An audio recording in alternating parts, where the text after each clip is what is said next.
মাঠ জুড়ে চলছে আলু চাষ। নারী পুরুষ মিলেই ব্যস্ত সময় পার করছেন বীজ বপনে। তবে লাভের আশায় চাষ শুরু করলেও এবছর উৎপাদন ব্যয় নিয়ে শঙ্কায় কৃষকরা। যদি এটা থেকে আমাদের লাভ না হয়, এটা থেকে আমাদের মনে হয় ম্যাক্সিমাম অনেক কৃষকের লস হবে। যেরকম আমাদের যে অনেক আলু দিতেছি, এটা থেকে যদি অল্প কিছু যদি লাভ হইতো তা হইতো, কিন্তু এটা সার ওষুধ আলুতে এটা মানে নিয়ে নিতে আছে, টাকাটা নিয়ে নিতে আছে। যেরকমের মনে হয় যে এরকম যদি চলতে থাকে তাহলে আমাদের কৃষকরা খুবই মানে ভেঙে পড়বে। আলু তো বেশিরভাগই সিন্ডিকেট হয়, সার সিন্ডিকেট হয়। সময় মতো আলু পাওয়া যায় না, সময় মতো সার পাওয়া যায় না, ঔষধ পাওয়া যায় না। আর কৃষি কর্মকর্তা যারা আছে ওনারা তো ধরেন মাঠ পর্যায়ে এসে কোনো সুযোগ সুবিধা কিভাবে রুইলে ভালো হবে বা কি রকমের রুইতে হবে ওই রকমের কোনো কর্মকর্তা মাঠ পর্যায়ে এসে আর কি আমাদের বিস্তারিতভাবে জানায় না।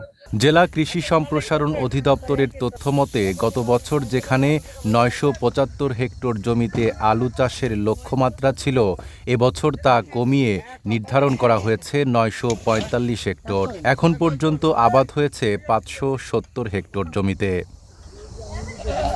বরগুনার পাথরঘাটা উপজেলার কালমেঘা ইউনিয়নের কৃষকদের অভিযোগ, সময়মতো বীজ পাওয়া যায়নি, পাশাপাশি সার ও কীটনাশক কিনতে হচ্ছে বাড়তি দামে। এর সঙ্গে যোগ হয়েছে জেলায় আলু সংরক্ষণের জন্য হিমাগারের অভাব।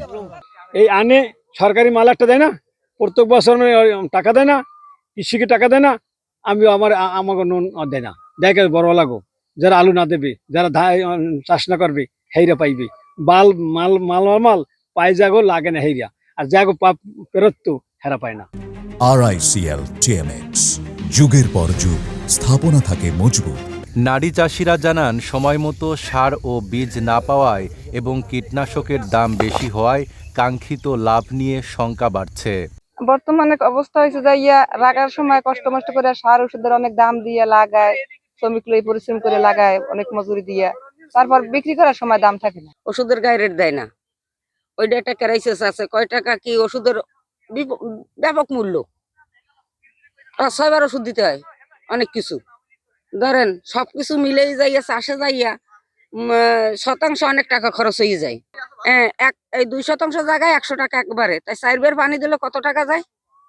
এই সব মিলেইয়ে জিলেইয়ে চার্জ দিয়ে যার কোনো সময় দাম আমরা পাই ঠিক মতো, কোনো সময় পাই না।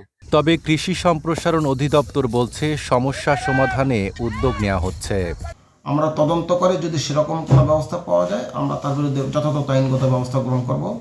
আর সারের ব্যাপার হচ্ছে, আপনারা জানেন যে আমরা সার প্রতি ডিলারকে বরাদ্দ দিয়ে থাকি।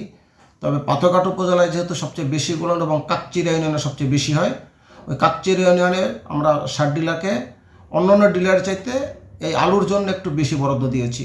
তো এই জন্য সার সারের কোনো সংকট আলু চাষিরা পাবে না এবং সমস্যা হবে না। উৎপাদন ব্যয় আর সংরক্ষণ সংকটে বরগুনার আলু চাষ এখন চ্যালেঞ্জের মুখে। কৃষকদের আশঙ্কা, সমাধান না এলে আগামী দিনে আলু চাষে আগ্রহ আরও কমে যেতে পারে। নাইম আরাবী, ঢাকা পোস্ট।